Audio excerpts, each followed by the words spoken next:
Hi everyone, and welcome to Yoga Compass. I'm really excited to be able to make a few of these videos for you.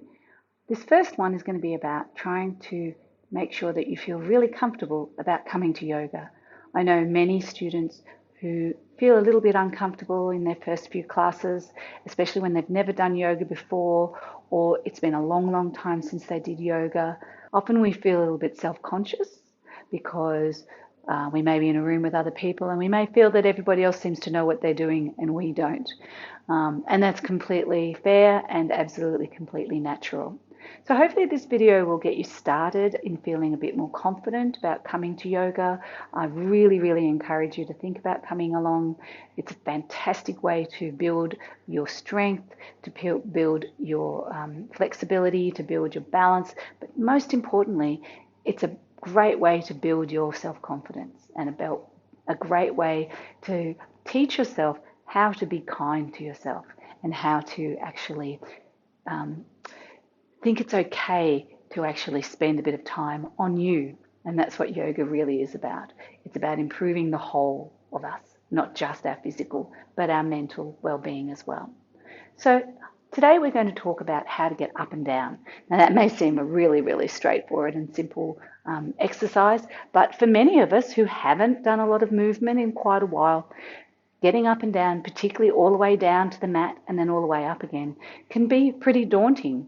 And again, I find often people find this as a barrier for coming to yoga. So we're going to practice a few strategies, and I'm going to talk to you about a few different ways that can hopefully help you feel a bit more confident about getting up and down. Let's start. Okay, so one of the things that I'm going to really suggest that you have is a couple of blocks. Now, blocks are fantastic for making sure that we've got a little bit more capacity to move our bodies because they extend our arms and they extend the floor. I know that sounds like a strange thing to say, but they really do. So if you don't have a set of blocks at home, you can use other things. People suggest a big book, but what I find is the books aren't as stable as a set of blocks. It'd be fantastic if you're going to really commit to a yoga journey. I highly recommend buy yourself a set of blocks. When you're at a studio, there will always be some blocks around. So when you walk into a yoga studio, see if you can find the blocks. Hopefully they'll be out for you. If they're not, they'll be somewhere where you can find them. So first things first is take a hold of the blocks, have a feel of them, get used to their weight. They're fairly solid. Whether you're using foam blocks or whether you're using cork blocks, they're designed to actually take the weight of the person using them. So test that out for yourself, see how you feel with them. So we're going to start coming down to the floor, holding the blocks. And I'm holding the blocks so that they give me the greatest extension to my arms. What this means is I don't have to stretch down so far to reach the floor. The next thing we're going to do is remind ourselves that the best way to bend is to bend with our knees, not to bend straight over forward. What happens when we bend straight over forward is we're putting a lot of pressure here on the backs of our legs, and we're also moving our center of mass a long way forward, which is going to challenge our stability. So what we want to make sure we do is instead of just straight out bending forward, we're going to use our knees and squat down a little bit. Now, if you haven't done any squats for a while, it might be quite worthwhile to actually do this exercise. Perhaps do 10 in the morning and 10 at night. Just squatting down a little bit, pushing yourself up again. Squatting down a little bit, pushing yourself up again. You'd be amazed how quickly you will build the muscles that you need if you don't feel that you have that stability. And strength and stability are absolutely interconnected. When we are stronger, we feel more stable. So practicing the bending up and down. I'm going to grab my blocks again. From my blocks, I'm going to bend. And you'll notice what I did is I reached to one side. You may find that you feel more stable on one side of your body. So reaching down to one side and then bringing the other block down may be the perfect way for you to reach the floor. You may find that you feel more stable coming down together with both blocks and bringing them down to the floor. We have to practice this a little bit and we have to experiment a little bit to find the way that really works for us.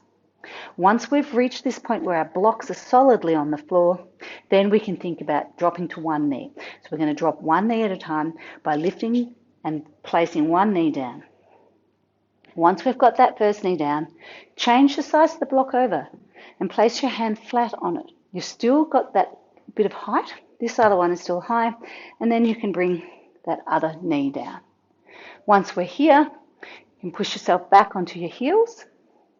And then if you need to be sitting on the mat completely, we then want to roll to one side or the other. So again, thinking about where your strength may lay, grab your block again so you've still got that little bit of extra height, and then push yourself over and bring yourself down. So rolling yourself down to the floor. Again, you may even find using 2 blocks at this point is just going to really help your stability and your confidence. So placing them in any position that really works for you, and then using that to lift your feet out and roll yourself down to the floor. Once we're here, you'll probably find you might be asked to do some different exercises. Again, just finding a comfortable seat might be something you need to actually have a bit of an experiment with, especially if you don't sit down on the floor very often, which for most of us, that's the case. We sit on chairs. We don't sit all the way down to the floor. So we again need to do a little bit of experimenting to see if we feel more comfortable, perhaps with our knees tucked to one side, perhaps with our knees in front of us, perhaps with a bit more open stance. The yogi may be sitting with their legs crossed together, but that by no means is what you need to do. Getting to the floor and then feeling comfortable on the floor for the first part of our asana, which is probably going to be breathing exercises, is really super duper important. So being comfortable is important. Once we've done some work on the floor, we then have that issue of how do I get up? So depending on what your yogi is asking, your yogi instructor is asking you to do, you may have to push yourself to one side again. So doing exactly what we did before, use the blocks to give you that little bit of extra height. So using the blocks, I'm going to have one flat block, one on its side, and I'll roll myself and push myself up onto my knees. Once I'm on my knees, I can bring both of the blocks to that higher setting, walk myself around.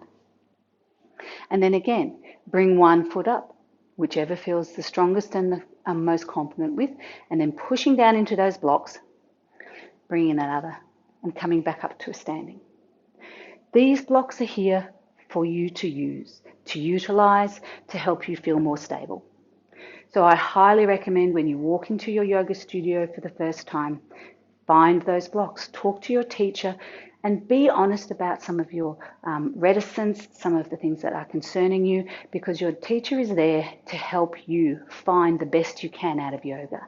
And she can do that if you are willing to talk to her about some of the things that you're concerned about, because this is your yoga practice, and we want you to have the best and the most fruitful yoga practice that you can.